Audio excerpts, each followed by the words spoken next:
Hey,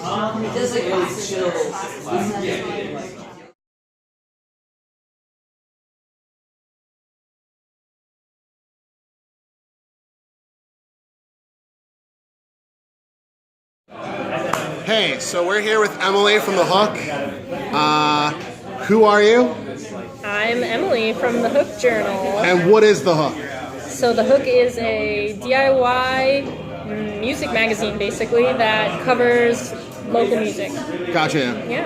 And what inspired you to do this? I've always really loved music. I myself am not musically inclined. Sure. And I am a writer, so I started a few years ago writing for my friend's blog, just doing album reviews, and I really liked it. So when that stopped, I decided to start my own thing, and that born was the Hook Journal. Sure. So do you have like any goals or things that you're doing now at The Hook? I mean, definitely. So The Hook's been around for a year and a half. It'll be 2 years old in February. Congrats. Thank you. Yeah. And basically, in the almost 2 years that I've had it, I've accumulated a good social media presence, as well as a really good networking system in the tri-state area, which is now kind of blossoming into the country. True. So basically, my goal is expansion.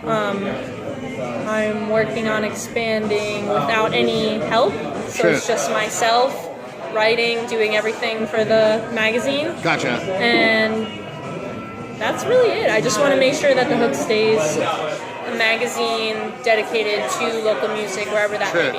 Sidebar, there's this guy who has a magazine called Jump Philly. His name's George Miller. Yeah. And literally a few days ago, he was like, are there any new Philly music magazines out there? And I DM'd him. He didn't reply to me.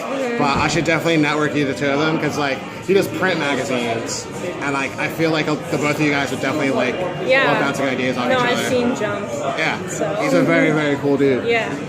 What's your favorite thing about doing what you do? Definitely meeting people. I think people? like that's the bottom line. Like Is the networking aspect? Yeah, I love people and their stories, and like especially artists, like always have something to say. True, tell you. true.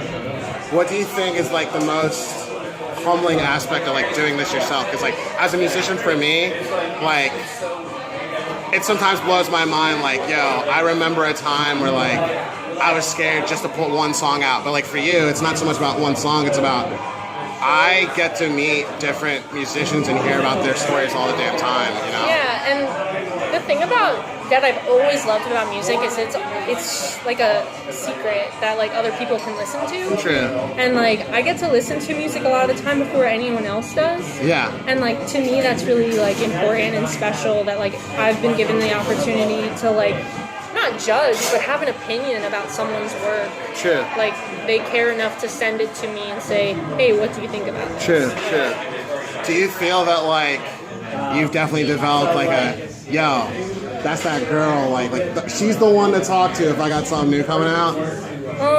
I don't try to think about it, but I definitely do have a presence on social media, and people know me for The Hook, for sure. So there are a lot of times that people will come up to me and say, hey, like, you did this or you did that, and it's like it's always that's also a humbling experience, because it's like, wow, like people are actually reading this and like care. Have you ever had anyone like come up to you like, yo, are you that Hook girl? Yeah, no, seriously. You're like that girl that runs The Hook, right? I've gotten that like as a musician, like people come up to me like, yo, are you that A Day Without Love, bro? I'm like, yeah, that's me. That's me. We're on the train now. We have to be quiet. Yeah. So I completely get that. What's in store? Like, what are you planning nowadays? Basically, I'm just trying to get back into The Hook, because I did take a break after I lost like my last two writers. Just to kind of evaluate how I wanted to run it and like what the future is. So basically, the next plans are just like kicking ass and like getting all these album reviews that I have sitting in my inbox done. True. So. And like, how do you prioritize that? Because like, you know, for me, when I book shows, I go, well, I'm gonna prioritize this because that's coming sooner. But like for you, is it just like one thing at a time, or?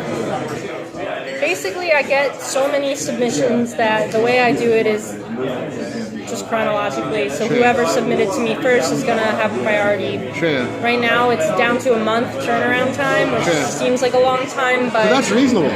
For me, that's like I can basically do like 5 album reviews a day without feeling burnt out. Sure.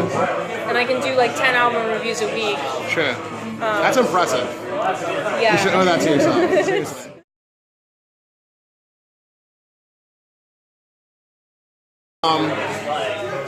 It's been about 2 years right now, and you secured a grant. How did you go about that? So I went to the University of the Arts, right on Broad Street here in Philly, and the Corso Business Center is part of my school, but also just a business center in general. Sure. And they handle a lot of grants and stuff like that. Sure. And their main goal is innovation. So I saw the flyer essentially, and it asked to submit like a business. So I submitted it. Cool.